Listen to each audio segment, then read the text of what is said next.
This is the MacBook Pro, Apple's newest high-end laptop that I've been using for the last 2 years now. Now, even though this is the 2017 model, not a lot has changed since then. Every model looks the same, functions the same, and even breaks down in the same ways. But on the contrary, my experience with the MacBook Pro has been different. So the most striking part about this computer is the amount of time that legend OG Johnny Ive spent designing this thing. I mean, totally fight me on this one, but I think it's still the best looking laptop even after being out for 3 years. And I don't mean the best just for Apple, I mean the best in the business. From the matte gray aluminum housing, to the bold, sharp, rounded corners, to the flush keyboard, this computer really just does speak for itself when it comes to looks. Apple's computers have always looked distinct, but this model just elevates on the standards we know from Apple.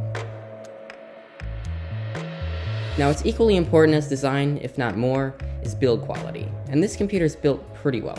But before I go deeper into this topic, let's talk about the elephant in the room, and that's the keyboard. I understand this weird butterfly mechanism has caused lots of issues for most people who purchase this device for way too much money, but my experience with this crucial aspect has been surprisingly different.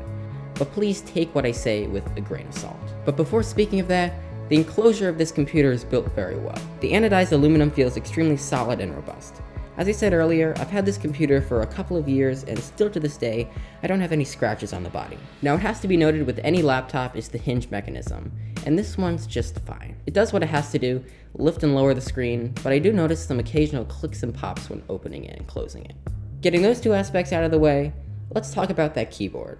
That controversial keyboard that's been plagued with problems. In the past and to this present day, users have reported ghost keys getting triggered, keys not responding, and I've even heard of keys that don't click down all the way. Now, in the past 2 years, I haven't encountered any of these issues. My computer must be blessed. I mean, seriously, for 2 years straight, my keys have been responsive with no input issues. But the weirdest part about that is that the number one issue for these problems comes from dust getting under the keys. And my computer has been covered in dust for 2 years. What happens is dust gets under those keys, messing with the weird butterfly mechanism stuff. I almost never close the screen on my laptop because it's always on my desk, plugged into my monitor. And a lot of dust gets in those keys. But the weirdest part about this is that the number one issue for these problems is because of dust getting under the keys. And I keep my laptop on my desk pretty much always open, and dust absolutely covers the keys pretty much all the time. I never really clean it off, and I probably should. Now, above the keyboard is the touch bar, and there's really not much to say about this thing, because frankly, I don't use it.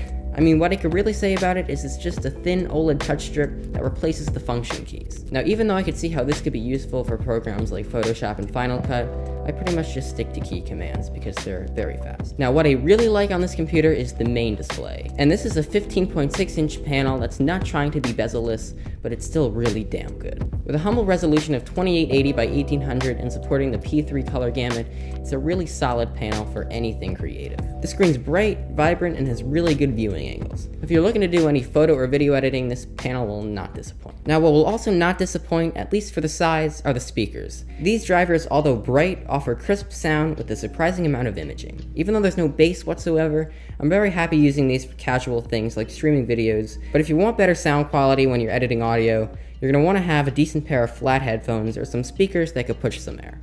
Now, the last major thing on the outside of the computer is the trackpad, and I'm sure you've heard it many times, it's massive. But that's not the point for me. The only thing I really care about is how well it tracks your finger gestures and movements. To keep it concise, this is the best trackpad in the game. Okay, so now let's go under the hood and check out the internals, and this computer has 16 gigabytes of RAM with a Radeon Pro 560 graphics card as well as Intel HD integrated graphics 630. And this spec'd out model from 2017 performs pretty well for me. Now, what I'm primarily using this computer for is video production and photo editing, and my overall satisfaction with the performance would be about a 7.5 out of 10. This is certainly not bad, certainly not great, it's just fine. Having to edit a lot of video, my NLE of choice is Final Cut Pro because it's just so optimized for these laptops. I'm editing pretty much 4K content, and even though I do drop some frames, it's still very usable. Other applications like Photoshop, Lightroom, and Premiere definitely give me the spinning beach ball from time to time.